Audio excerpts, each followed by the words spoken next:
Shalom everyone, this week it's going to be the Hilula of a very great Moroccan rabbi, a great rabbi of the name Rabbi Yosef Messas, or some people might pronounce it as Chacham Yosef Meshash. Also, he was a great rabbi from Morocco, actually, and he was actually born back in the year 1892.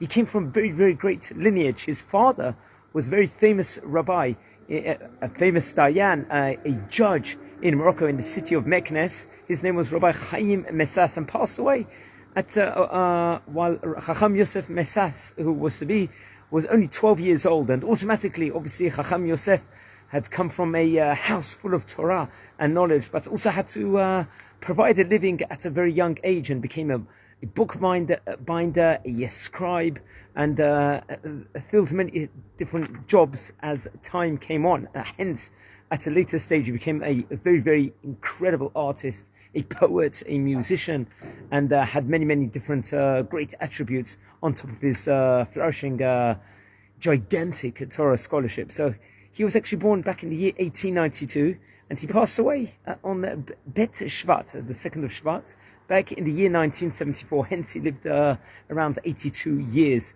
His lifespan was. And he was born, as I related before, in a city, the Moroccan city of Meknes, which was a very great city with a huge amount of Torah scholarship inside of it, with a lot of great Talmidei Chachamim.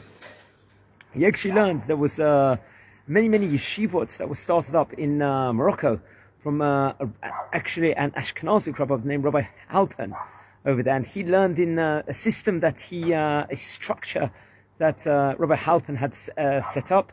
Chacham Yosef Messas started learning at a young age over there in the city of Meknes, and later on he actually also, I believe, he started learning also in the yeshiva, which was also headed by Rabbi Yosef and Rabbi Raphael El-Kabi, also in the city of Meknes. And he actually got married at a very young age. He was only 16 years old when he got married, and his wife was Simcha, Rabbanit Simcha, very, very great, righteous woman also. And he got married at the age of 16, and was learning a lot, and had many, many halachic responses. He was very much a people's person, and people asked him sheilot all throughout the world, from all the different European countries, the North African countries, Israel, people from France, and all over asked this sheilot, and he corresponded with many of the great Rabbonim, Hasidic Rabbonim even. He had correspondence with throughout his years. And it was actually when he was 31 years old, he became the chief rabbi of an area of a territory in Morocco called the Tleman, or it could be also pronounced as a Tlemken. And he became a chief rabbi over there, and wrote many different halachic responses while he was over there, and leading, and became a very famous household name over there as he continued writing response throughout the different cities all across the world, which he was, and they garnered a very, very great reputation over there at that stage in time. And it was actually when Rabbi Yaakov Toledano passed away, he actually returned to the city of Meknes, where he had come from, and actually took a very prominent position as a dayan in the Jewish court over there, in this very respected Torah flourishing city in Morocco at that point in time. And actually, it was interesting, he actually sat in as a Av Bet Din with a very great rabbi of Rabbi Raphael Toledano also, who actually, Rabbi Yaakov Toledano, that was Rabbi Raphael Toledano, that later on they had a lot of disagreements with, but they had different approaches. But Rabbi Yosef Messas was very much a character where he was a people's person. He looked at the wider picture of things when he was paskening. He saw what's going on in this area where people can... he was actually had a great koach to paskin, to render things within regards to a very, very much lenient, the more lenient spectrum of the side. He would look for the leniencies when he was paskening, and looked at the wider picture. It's actually famous that he actually was one of the first rabbis. He took on the contemporary current issues. He very much looked at what the issue is in the specific area and how he should paskin. He was worried that people could end up going totally off the derech with regards to some of the things, which he would look at the right side of things. For example, he was one of the first people, one of the first rabbis that actually spoke about organ donations, for example. And there was pamphlets that were printed quoting many of the different great contemporary Rabbonim, and his name was mentioned inside this pamphlet as a person that grappled with in regards to these very, very important halachic issues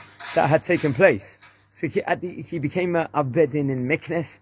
At the end, at the age of 39, he corresponded with many of the great people in the city of Morocco, as not just corresponding with the great people, great Rabbonim all throughout the world. He also had the appreciation of the king of Morocco. He actually held Chacham Yosef Meshash at the highest esteem, and it came at a later stage when 1963 he moved to Haifa. He actually made the Aliyah, he moved to Israel, and straight away they wanted him to take the prominent position in Haifa, and was finally convinced by the chief rabbi, from the mayor at the time, from Haifa. His name was Abba Hushi, who pleaded with him to become the Rosh Ha'ir, the chief rabbi of the city of Haifa. Actually, the legend says that the people wanted him to become the chief rabbi of Israel. However, he declined that position because he felt that he didn't want the power at that time to be it, but people really wanted him to be the chief rabbi of Israel, and he had that position he could have potentially had, but he declined it. One of the future chief rabbi, Rav Shlomo Amar, who became the chief rabbi, who was in the 2010s the chief rabbi of Israel, held Rabbi Yosef Messas at the highest esteem, and actually very much quotes him a lot of the time, and received shimush from him for many, many years, and held him at the highest esteem. Other things can be said. He was a very famous poet. He was an artist.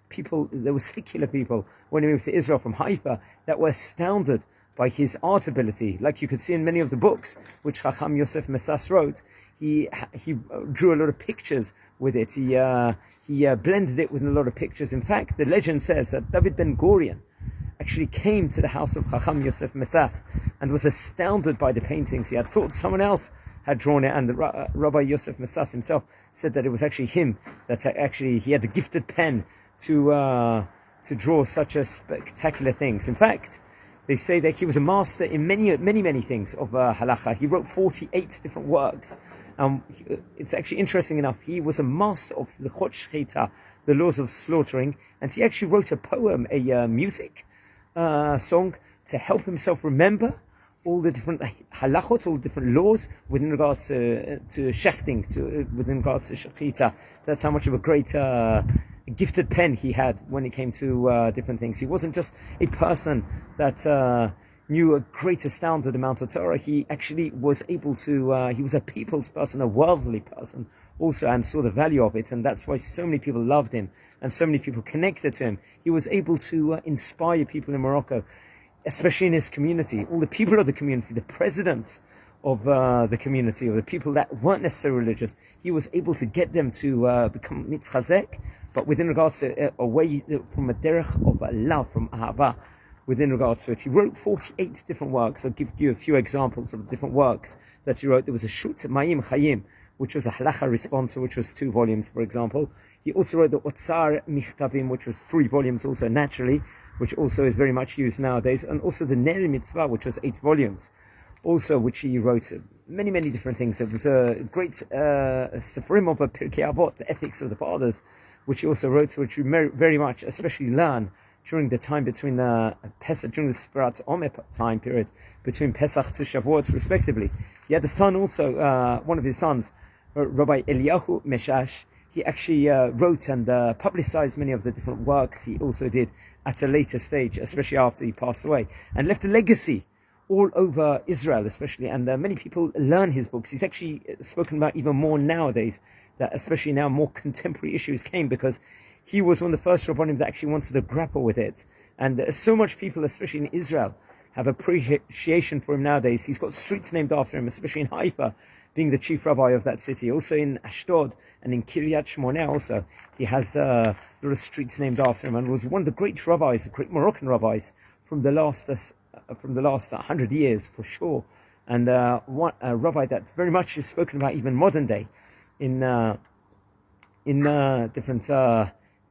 many different lecturers speak about him nowadays, because he inspired. He's had that gifted pen to inspire and love so many people, and inspire so many people all throughout his years, and passed away at the age of 82. He was in the year 1974, so we're talking back 49 years ago. It's going to be his Hilula Yahrzeit in Bet Shvat. It's this week from the time I'm recording this video, and was one of the great Rabbanim of Morocco from all these years, and was very much, we should look at him nowadays. We should research on him and all his works and learn his works, and very much I'll continue the series of the great Sephardic Rabbanim Bezrat Hashem as the weeks progress. I want to wish you all a great day, and please lift like candles in memory of Chacham Yosef Meshash, and Hashem, just brachot, he is shining onto us nowadays. Thanks.